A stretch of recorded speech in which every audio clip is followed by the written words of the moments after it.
Covenant FM, lingaw kaayo. I'm Johnny Amore. Hi, this is Deji Trexie. Zoe Joey on Grace Covenant FM. Miss Lynn Mercedes. Mr. July Aguilar. Sexy Aya on Grace Covenant FM.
The alternative learning system of DepEd Lanao del Norte is proud to present the learning sessions for the least, the lost, and the last in the province. The program is a viable alternative to the existing formal educational instruction, encompassing both the non-formal and informal sources of knowledge and skills. Dali na mo! Kay sa ALS, kaugmaon mo, sigurado!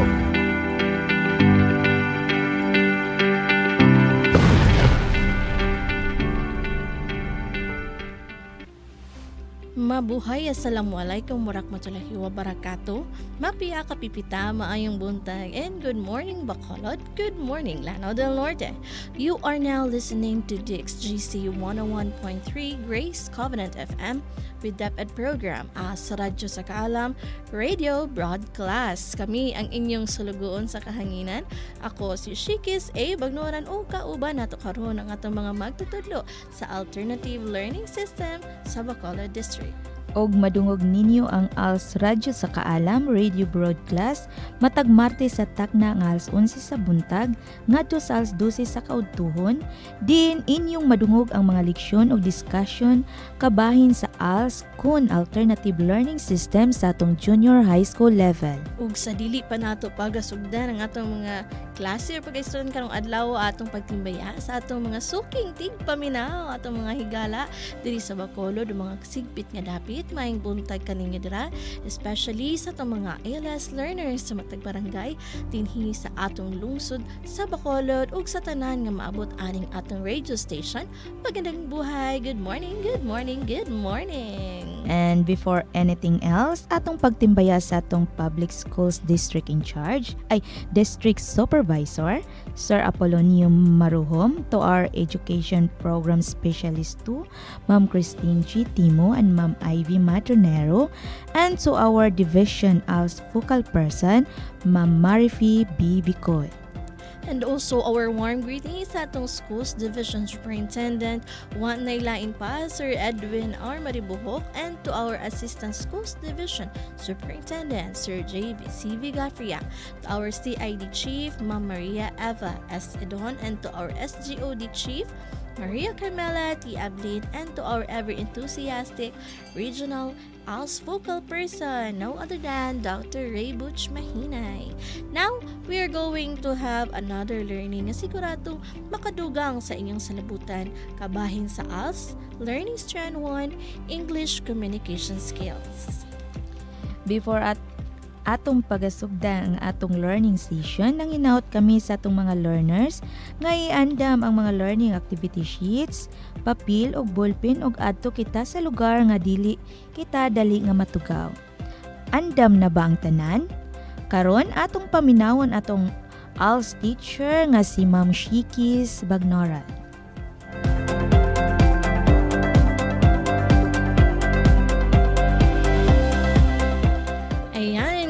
morning, ALS learners. Are we all set for another learning session?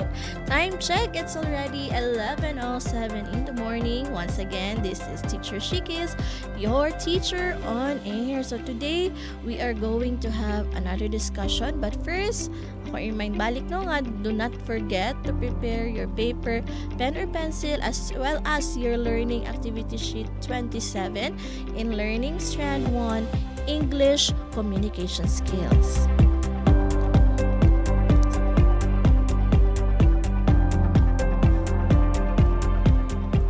Today we are going to discuss about how to determine the meaning of unfamiliar words or expression from the materials viewed. So there are many ways or strategies in discovering independently the meanings of unfamiliar words. So mao na tong pagahisgutan karon no ang mga pamaagi unsaon nato pagsabot ang ato ang mga dili pa kaay natong nahibaluan nga mga pulong or words. So we have here in our concept notes the use of context, use of word parts, and the use of reference material. So usa-usahon natin na sila karon.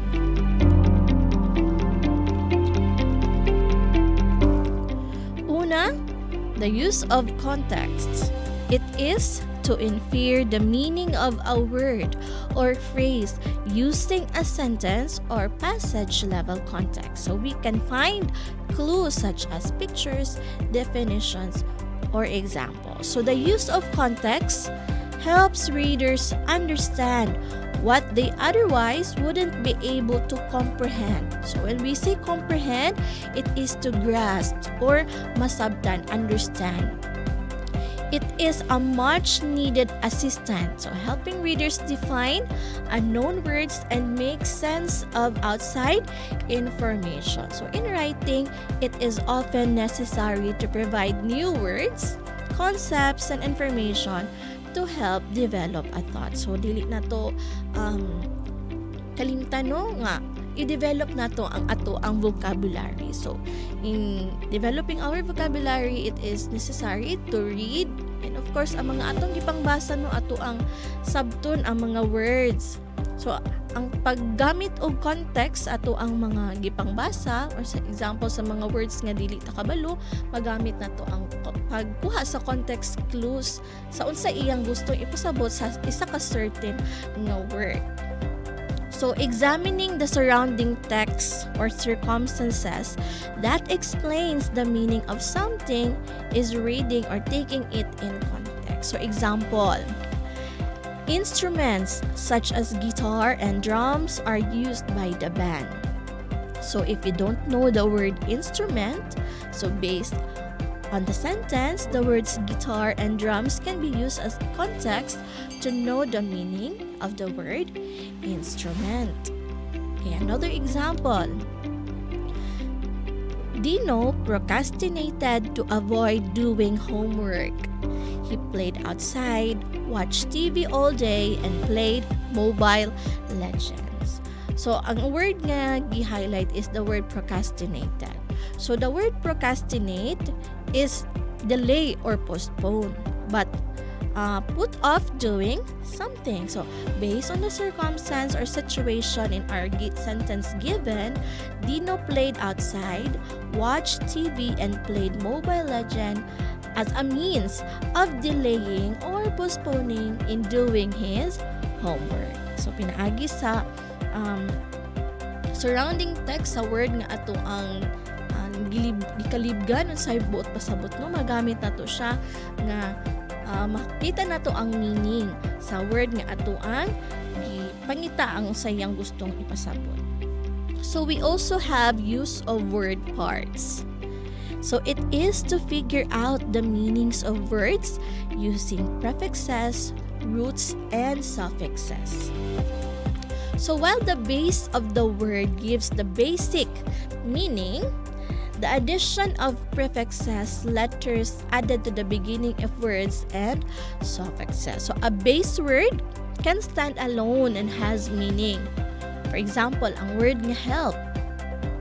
A suffix is a word part added to the end of a word. For example, ang full. So if you add the suffix full to the base word help, the word is helpful. A prefix is a word part added to the beginning. So opposite siya sa suffix. Beginning of a word or base word. For example, ang prefix nga un, which makes the word help to being unhelpful. Letters added to the end of the word will change the base word's meaning. So the most common prefixes are a, b, d, dis, x, in, miss, non, over, pre, re, and with. So these prefixes appear most often in academic vocabulary. So example, rewrite. So the base word is write. The prefix is re. So rewrite is to write again. Disobey. From the base word obey, butangan na to ang prefix nga disobey, not follow. Pre-made for before, disagree for not agree. So the most common suffixes naman are Sean, T, earnest, ism, meant, ship, H, and so on. So example for suffixes, na itay base word nga govern. So iyahang suffix na gigamit is meant. So government. We also have the base word communicate. Added by the suffix, it becomes communication. And the base word relation becomes relationship if added a suffix. Now we also have the use of reference material. So it is very important to verify an inference and check the meaning of a word using dictionaries, glossaries, and thesaurus. So dictionaries are reference source in print or electronic. Nag-iuban kang dictionaries na pwede na natong ma-download for easy access. So form containing words, usually dictionaries are in alphabetical arranged along with information about their forms, pronunciations, functions, etymologies, meanings, and syntactic and idiomatic uses. So napuntay another use of reference material ang ato ang glossary. An alphabetical list of terms of words found in our relating to a specific subject, text, or dialect. So this is with explanation. So it is also a brief dictionary. So the glossary of a book is an alphabetically organized list of terms located usually naagin siya or most of the time naagin siya sa end part sa ato ang book. So glossaries contain important information. Thus, authors usually place them at the end of the book for easy access. So napuntay another reference material. It is the thesaurus. Well, thesaurus is a book or electronic resource that lists words in groups of synonyms and related concepts. So a dictionary, identify a dictionary provides definitions as well as outlines how a word is used grammatically and provides examples of its use. A thesaurus provides synonyms or similar words for a word. So these using of reference materials, think of them as a tool that will help para matabangan tanu to our very best writing, and to this can also be used to comprehend reading. So Muna siya no nga, again, to determine the unfamiliar words or expressions from the material view, we could use context, parts of words, and of course using reference materials such as dictionary, glossary, and thesaurus to fully understand and comprehend what we are reading. And this could also enhance our writing.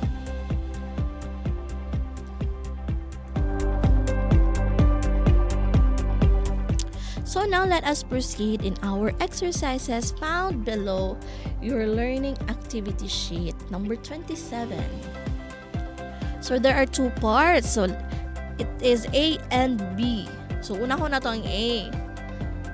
So sa exercises na to, no, letter A, the instruction is write the word that most closely matches the meaning of the underlined word. Write the word that most closely matches the meaning of the underlined word. So ito i-mention, no, after reading the sentence, ito i-mention ang underlined word. Number 1. Carlo often lamented his bad habit of daydreaming during classes. Carlo often lamented his bad habit of daydreaming during classes. So the underlined word is lamented. So there are 4 choices. Lamented means A, celebrated, B, grieved, C, relieved, D, contented. A, celebrated, B, grieved, C, relieved, and D, contented. Number 2. Edwin, Mrs. Santos says sternly, "Wake up and get to work." The underlined word is sternly. What is its meaning? A, intently, B, casually, C, lightly, or D, funnily. Number 3. I walk along the shore and admire the wild driftwood. I walk along the shore and admire the wild driftwood. The underlined word is driftwood. What is the meaning of the word driftwood? A, stone, B, woody shell, C, timber, or D, beach sea. Now we will proceed to letter B. Match each word in the word box to a meaning below. So we are given choices para sa ating answer below sa mga given nga mga statements. So the words inside the box are birdless, careful, careless, insufficient, omnivore, patriarch, permit, unbearable, carnivore, and zoologist. So these are the words you are going to choose para na kay masulat sa underline nga gihatag sa ato ang statements below. So number 4. An animal who eats a variety of vegetables and meats. 4. An animal who eats a variety of vegetables and meats. 5. The head of a family or tribe. 5. The head of a family or tribe. 6. Someone who studied the animals. Number 6. Someone who studied the animals. Number 7. Not enough. Number 7. Not enough. Number 8. To allow. Number 8.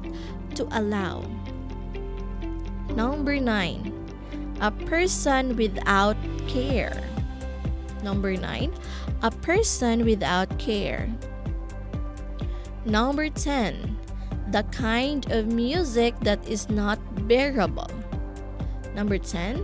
The kind of music that is not bearable. So that's it for our learning activity sheet number 27. I hope nga ipasa sa atong mga learners, no, sa adlaw nga nasabutan sa pagpasa ang atong mga learning activity sheet for us to be ready na, no, mag-ready na ta sa ato ang portfolio assessment. So now we are going to listen to another discussion to be given to us by Ma'am Marini R. Cerezo. Okay, thank you, Ma'am Sheikh. Once again, good morning everyone, especially to our learners. Welcome to our new learning episodes in Learning Strand 1, English Communication Skills. Please open your learning activity sheet number 28. Last, number 28 is all about common abbreviations, clip words, acronyms, and contraction of words. Let us discuss first about common abbreviations. Abbreviation could be a short form of a word or phrase. If a word begins with a capital letter, the abbreviation must also begin with a capital letter and ends with a period.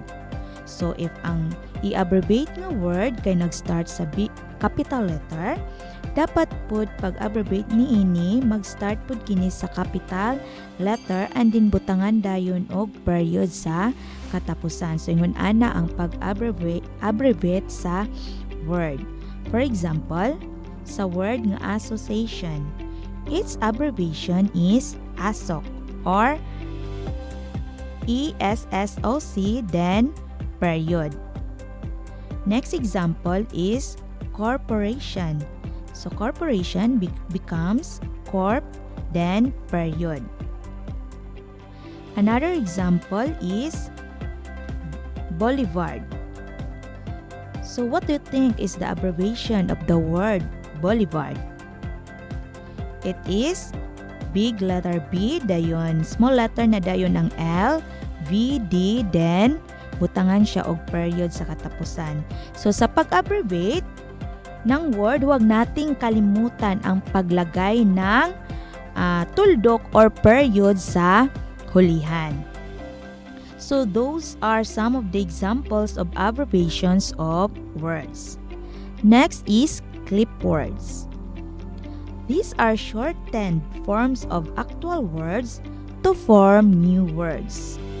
This can be from the beginning, middle, and end of the words. So, clip words, pinamubo, gihapon ni sa usa ka word, pwede ni siyang makita sa unahan, pwede sa tunga-tunga, o pwede usab siyang niya sa ulahi.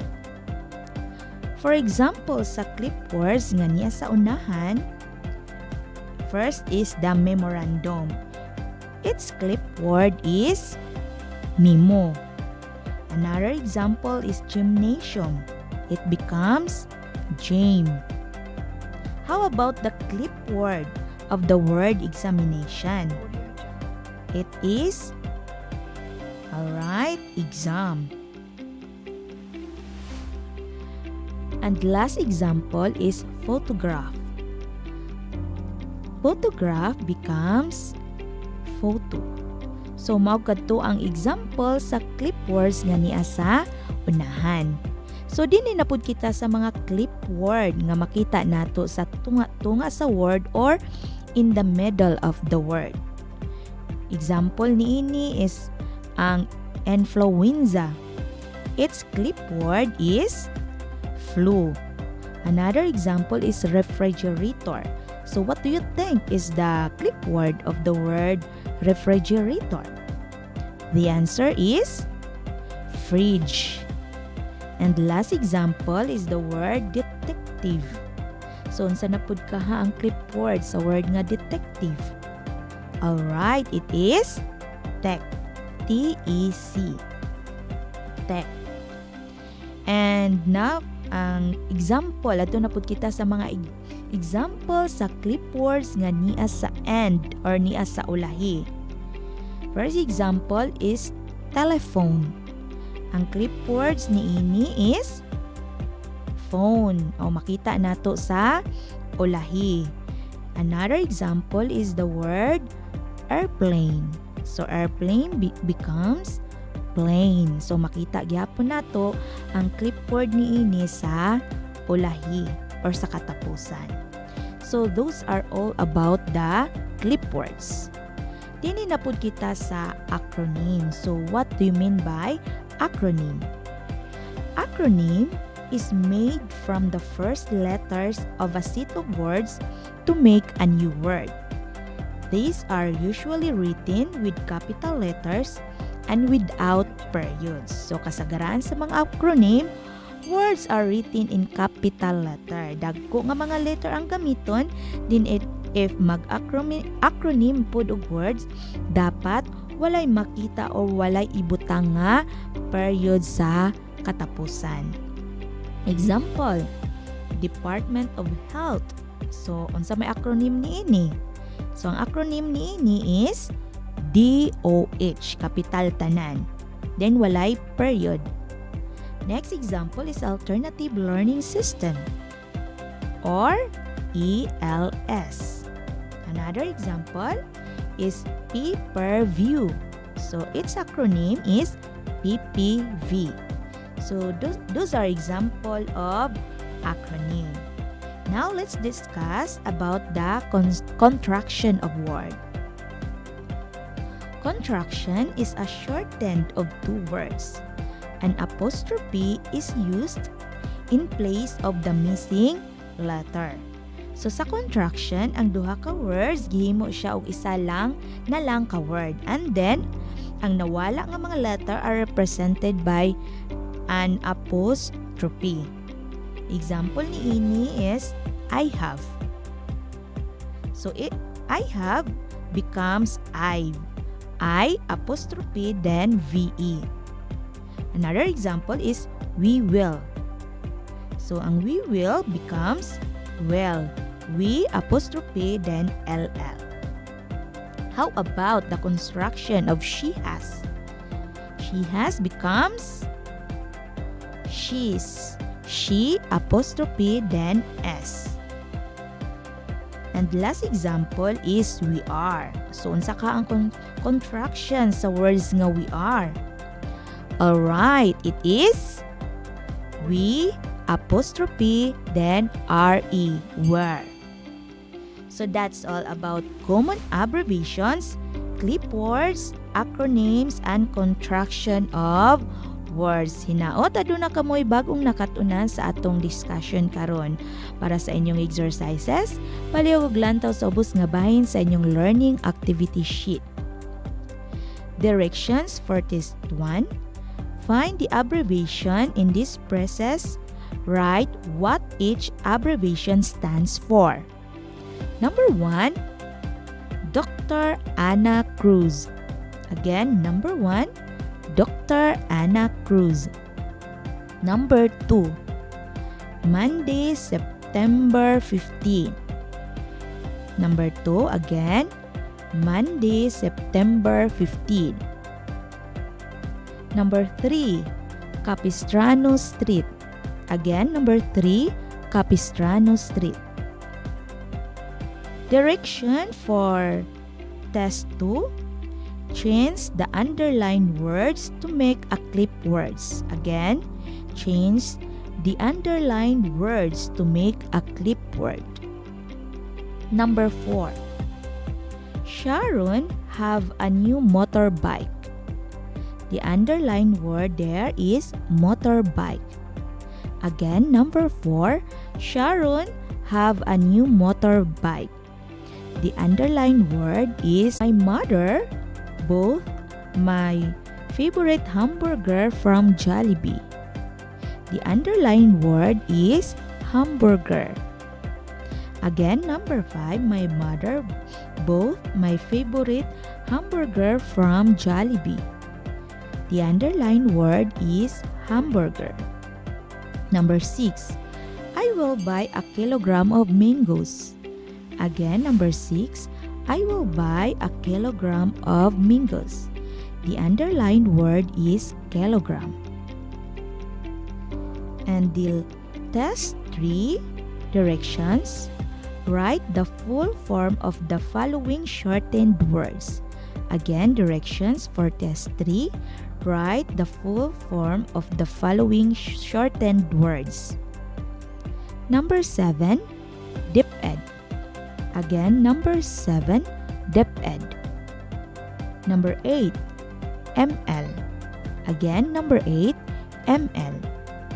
Number 9, your. Again, number 9, your. Then lastly, number 10, ein. Again, number 10, ein. So, kung mahuman na kamo, palihog og pasa ni ini sa adlaw nga nasabutan sa pagpasa sa inyong maestro or sa inyong maestra. Og karon ato na usab paminawon ang laing diskusyon nga ihatag ni Ma'am Leamor P. Alinia.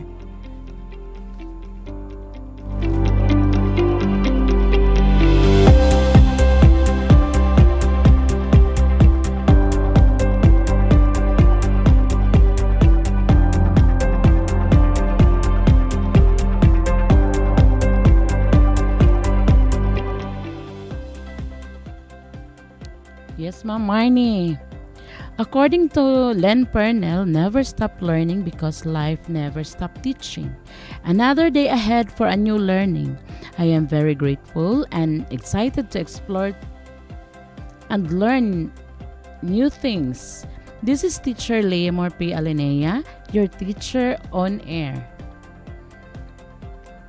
Join me on this fun journey of learning in Learning Strand 1,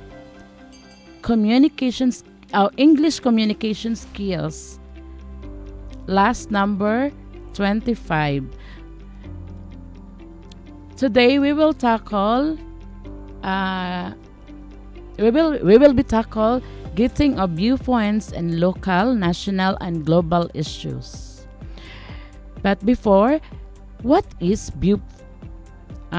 viewpoint? Viewpoint is your perspective and evaluation over a certain topic. Generating your viewpoint to form new ideas and information from a specific issue is called critical feedback, and it should be supported by facts. Ang critical feedbacks, ang ibig sabihin ay ang pag-iintindi ng nagbabasa kung paano niya naiintindihan ang binabasa niya.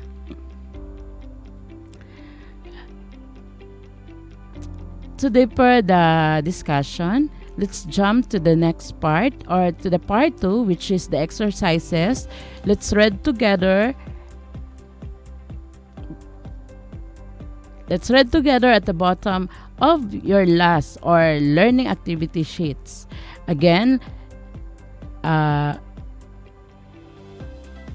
let's read together and the selection below and write one paragraph feedback about the given issue. Your feedback may focus on the economic, social, and moral aspect. Coronavirus 19, also known as COVID-19, is an infectious disease caused by severe acute respiratory syndrome. It doesn't only affect your country. It doesn't only affect our country but also globally. It affects different people in different ways and transmitted when viruses spread primarily through droplets of saliva or discharge from the nose when an infected person cough or sneeze. In our country, we already have more than 30,000 cases and more than 9 million globally. This pandemic affects not only the health but also the economic aspects. Since the government issue lockdown, majority of the citizens are jobless because almost establishments, factories, malls, and other businesses are temporarily closed. And because of this, the government is the one responsible for feeding each household, making the economic state of the government drop off. Socially, COVID-19 strengthens the camaraderie and unity of the public. Despite the threat to our health, some individuals initiate and extend their helping hands to the one in need, lifting them up and giving hope to be resilient. Also, other countries are extending their hands to help the other countries that are in great dilemmas caused by the pandemic. In terms of moral aspects, COVID-19 manages to bring different sides and shaken the beliefs of the individuals.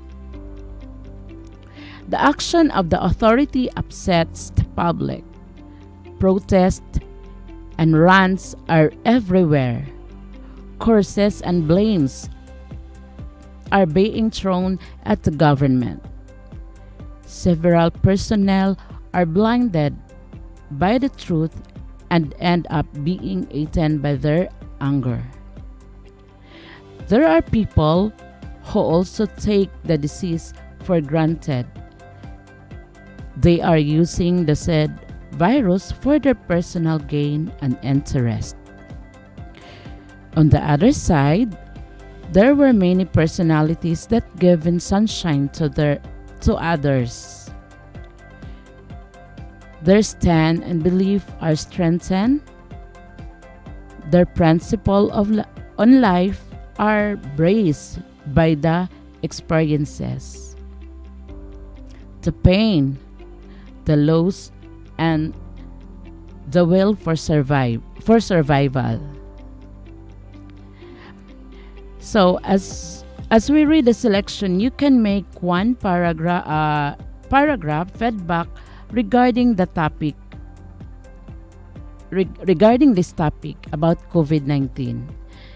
So all are done. Good job and continue listening for the next episode of Learning. Mabuhay and go ahead, Ma'am Cha.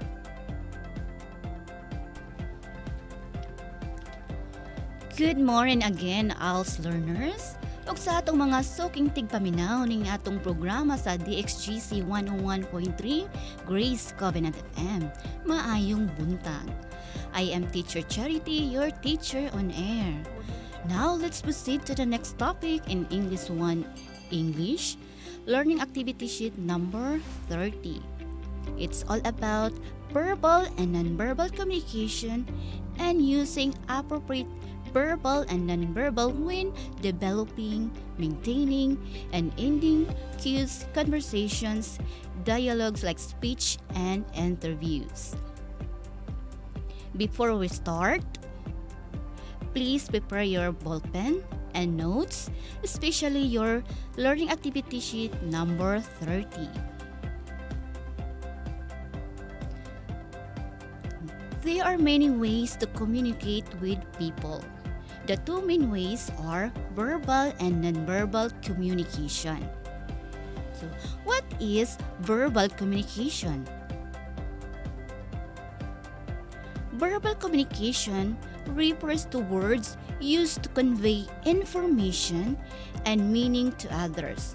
It can be spoken of words to convey a message. So, some of form of verbal communication are written and oral communication. For example of written communications are letters, texting, emails, and books. And for an example of oral communications are face-to-face conversations, speeches, hosts on radio, interviews. Example is this, like now we are doing broadcast. So verbal communication is the use of sound, words, language, and speech to express your thoughts, ideas, and feelings to others. It is most common form of communication and can occur in various forms such as face-to-face conversation, kanang mag-istorya ta nga nag-atubang og istoryahan ay. Telephone conversation, kanang magtawag ta gamit ato mga electronic devices. Video calls. Radio broadcast, like now we're doing radio broadcast. Voice chats and more. So verbal communication also includes written communications like emails, text messages, and letters. Like kanang sa messenger. So nag-committed ka gamit ang device, although nagamit ta og device, pero nagamit mo ta words na ma-convey gihapon ang atong message. Next is, what is nonverbal communication?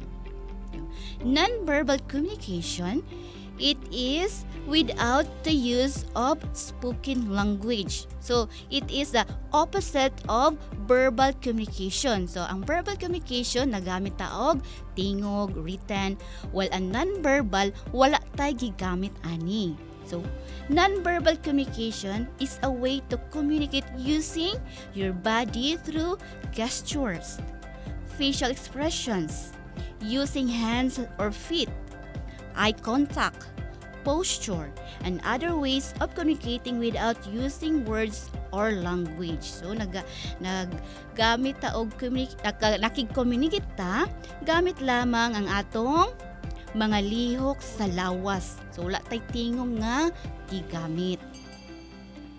Some example of nonverbal communication includes nodding one's head in agreement. So, kung kita yung uyon, di ba mo, itando-tando ta sa ato ang ulo. Kung kita pud mo, dili ta hing agree niya, so ato i-roll atong mata, di ba? Rolling of eyes. So, atong isulirap sa itong mata kung kita min disagree ana niya. Waving of hands. So, indication of hello or goodbye. So, di ba kung makig-greet ta sa isa ka tawo, so ato siyang kamayon. Or mo, babay ta niya kung kita mo lakaw. Finger tapping or impatient of tired of waiting. Arm crossed over chest. So, indicating that defensiveness or stressed. Making eye contact. So, indicating you are paying attention. So, dili na kinahanglan nga mayon ka na naminaw ko nimo with gamit lang imong mata, nagpasabot ika naminaw niya. Handshakes, hugs, smiles o mga sign language. Again, so verbal communication is the use of sound, words, language, and speech to express your thoughts, ideas, and feelings to others. It is most common form of communication and can occur in different forms such as face-to-face conversation, telephone conversation, radio broadcast, voice chats, and more. So verbal also includes written communication like emails, text, messages, and letters. On the other hand, nonverbal communication is the transmission of information or messages without using of words. This includes facial expressions, body language, gestures, postures, eye contact. So nonverbal cues often help to reinforce what being said verbally and can provide information about emotions and attitudes. Both verbal and nonverbal communication are essential for effective communication. They often work together to help us express our thoughts and feelings more accurately. For instance, you might say you are fine verbally, but your facial expression or body language may show that you are upset. In this case, nonverbal cues provide additional context to the verbal message. So remember, communication is not just about what you say, but also how you see it and what your body is saying too. Understanding both verbal and nonverbal communication can help enhance your interpersonal skills. Now, let's do our exercises in your learning activity sheet below. Directions. And test A, use verbal and nonverbal communication to respond to different situations. Write your answer in the space provided below. Number 1. The deadline for the output of the day is just a minute away. You are in a hurry to finish it, but you have your seatmate who loves sharing her stories.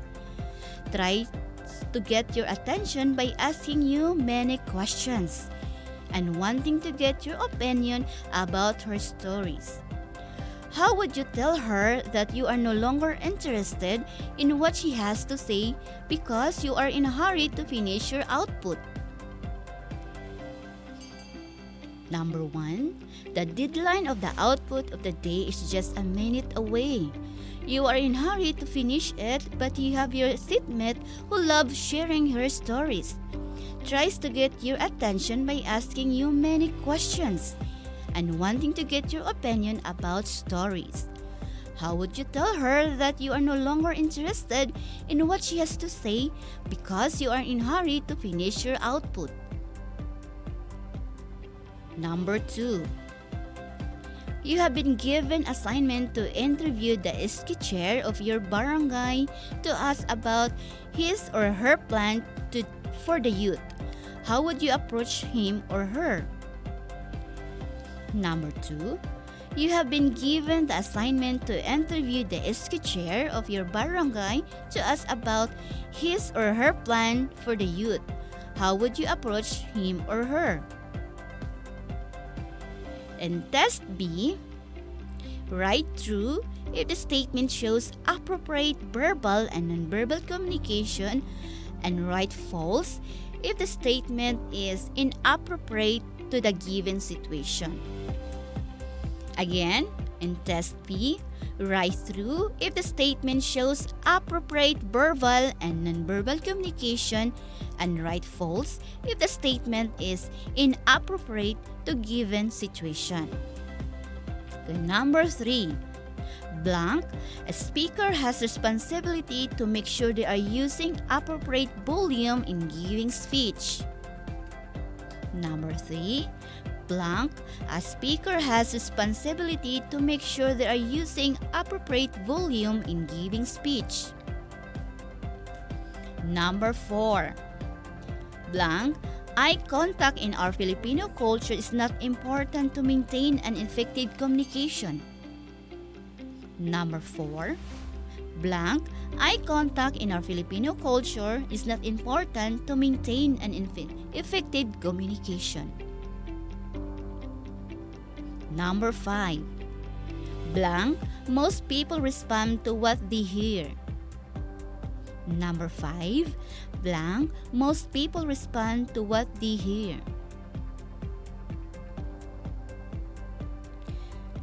Iniguman niyo og answer sa inyong learning activity sheet. Ayaw kalimot og pasa sa inyong activity sa inyong teacher sa nasabotan nga schedule. And now we are in our time for portfolio presentation. No, nag-initial assessment na taong sugod. Mga ALS learners, ready na ba? Kung naapay mga angay na i-comply nga mga activities, ato na kining buhaton. Labang lang tanong mga ALS learners and teachers. Og sa makausapa kami nang hinaut nga daghan ang inyong nakatunan og nadungagan ang inyong kaalam sa ato ang nahatag nga mga learning session karong adlaw. Dako atong pasalamat no sa kadasig sa mga magtutudlo og ilang determinasyon sa atong mga learners sa mga effort nga ilang gihatag aron lang makabot ang ilang mga pangandoy. Labang lang jud ta mga learners, dili lang jud ta mohunong, hapit na jud ta mahuman. Og dili nato malimtan no og pasalamat ang atong partners sa pag-implement aning atong programa sa ALS Radio sa Kaalam, no other than DXGC 101.3 Grace Covenant FM.